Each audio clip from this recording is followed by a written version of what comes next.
मुख्यमंत्री ग्रामसडक योजनेअंतर्गत होणारे काम निकृष्ट दर्जाचं असून ते तात्काळ बंद करा असे सांगत ग्रामस्थांनी चालू असलेले रस्त्याचे काम बंद पाडून अभियंता आणि कामगारांवरती दगडफेक केल्याची घटना पैठण तालुक्यामधील नायगाव शिवारामध्ये आज सकाळी घडली।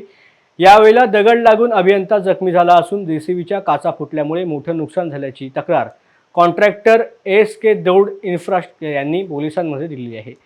त्यानुसार संबंधित 6 व्यक्तींवरती गुन्हा दाखल झाला असून पुढील तपास पैठण पोलीस करत आहेत।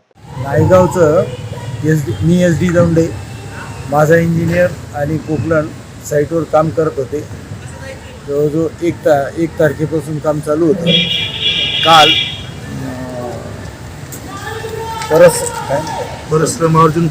परसराम अर्जुन खोपडे नावाचा माणूस तिथे आला।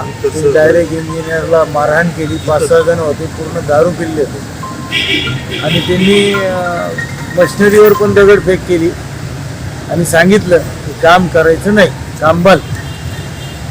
मग आमच्या इंजिनियरनी येऊन पोलीस स्टेशनला कंप्लेंट केली। तो जखमी झाला, त्याच्यामुळे आज तो घरीच आहे, घाबरला। आज आम्ही पोलीस स्टेशनला येऊन कायदेशीर कारवाई केली आहे।